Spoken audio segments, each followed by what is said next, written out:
Hey, how is it going, everybody? Now, if you've been on social media lately, like X or Threads, there's a lot of people that are pumped up, and rightfully so, about the iPhone 17 Pro Max.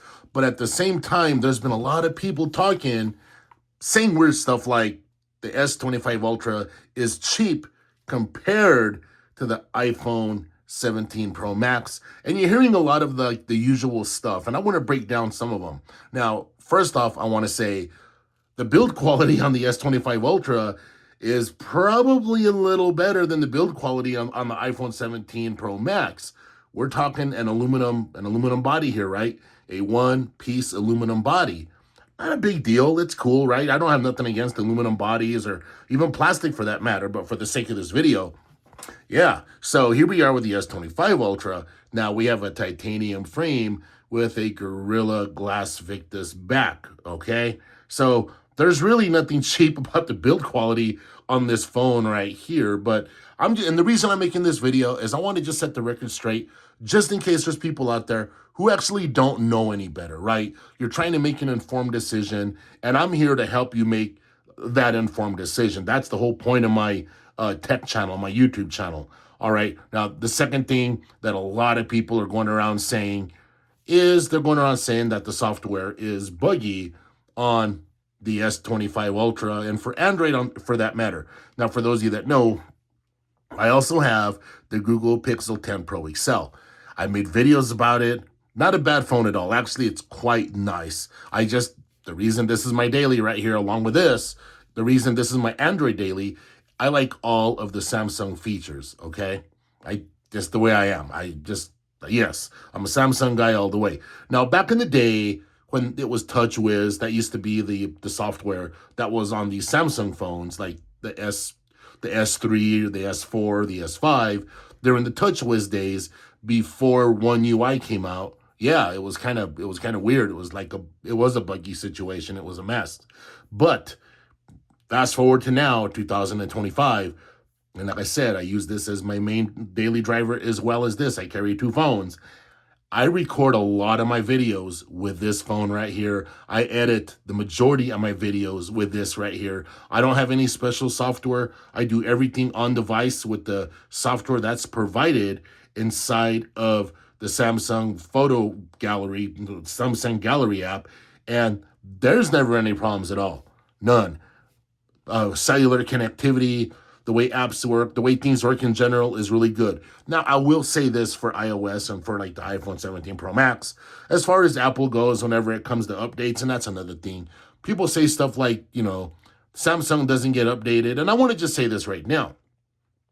Android does have a fragmentation issue. Now, developers, whenever they develop apps for iOS, for iPhones, they're just doing it for the iPhone. They're not over there doing it for anything else. Now you have Android over here. You have Samsung, Google Pixel, you have Motorola, so on and so forth. You have all the different phone manufacturers and all of the different phone makers, right?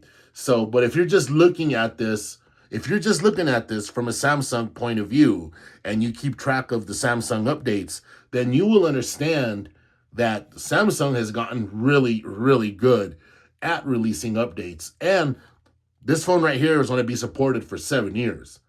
That is actually pretty dang good and very impressive. Now, another thing that I want to touch base on when we're comparing these phones, you still have people out there that are saying that Samsung phones, Android phones are complicated. Now, if you come over here and you look at the settings, now we'll come over here. Now, these are big phones. They're not really good for one-handed use. You come over here and you look at the settings, you'll notice something. If you just scroll, you'll notice that they look a lot alike. All right. So if you want to say that the settings on the Samsung Galaxy S25 Ultra are complicated, the same can be said with this. Because if you dig into the settings on your iPhone 17 Pro Max, it can be just as complicated if you're not used to it, or iOS 26 for that matter. Doesn't matter whether you have the Pro Max, the 16e, an iPhone 12, and like as far as updates goes, yeah, Apple is terrific about that. They update their phones really, really well. But I digress. Uh, what's it called? The complicity, how complicated or how simple the phone is just how well that you are used to using the software. So if you're a pro at using the software on your Samsung and the iPhone, that is not a big deal. But if you're a newbie and you're diving into all this software and doing all these different things, it'll be complicated for a little while. So, but for the most part, the software has become more user friendly over the years on both of these devices right here. So that's another misconception that's getting thrown around like crazy. The next thing, and this is kind of dumb, is the iMessage thing. People say messaging on Android is all messed up. No, it's not. You have Google Messages right there, which supports RCS. You have iMessage on your iPhone. And we need to get past this blue bubble nonsense, all right? It's just messaging is messaging, right? And for the most part, guess what? A lot of people use other forms of messaging these days. You got Facebook Message. I use Facebook Messages, all right? And there's just so many different messaging apps that you can use. There's a plethora of them, okay? There's a ton of messaging apps. So you're not locked down to anything when you're on an Android phone or your S25 Ultra or a Samsung Galaxy for all that matter. But a lot of people have been brainwashed to think like, iMessage is the way to go. iMessage just works, all this other stuff. Well, guess what? Google Messages works amazing as well. And yeah, so you have other messaging options, just like you do on your iPhone. So if you're into that whole popularity contest, it's kind of, yeah. Now the cameras, the iPhone 17 Pro Max is amazing for video recording, straight up amazing. There's just no way around it, right? But on the same note, this right here, the S25 Ultra, I record a lot of my videos with this device right here, and I actually prefer the way the videos come out with this. They have more of a vivid look. I prefer to edit on this phone right here. I think they come out better on the S25 Ultra. Photography on the S25 Ultra, we're at a day and age where photography on both of these is excellent, right? So if I was to go on vacation with either one of these or both and take a whole bunch of photos with both of these cameras, and then I was to come back and just show you the photos, like say I was to send you the photos, right? It didn't matter which phone I sent them from. I was just going to send you them. You literally would not know which phone took the photos.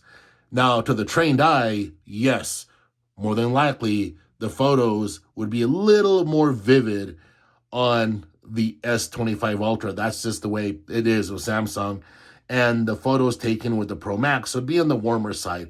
And it's still like that. It's been that way forever. And I noticed it the other day when I was out doing camera comparisons, photo comparisons. I'm like, wow, this iPhone still has a warmer tint to it. And this still has that saturated look to it, which I like. That's the reason I like photography with the S25 Ultra. But if I go and do some photography with my Pixel 10 Pro XL, then it completely obliterates the photo taking capabilities of this iPhone 17 Pro Max. Now, the reason I'm making this video again is just, to bring some truthfulness to the table here and, to kind of, because it is kind of ridiculous that here we are in the year 2025 and we're still kind of having this weird debate, right?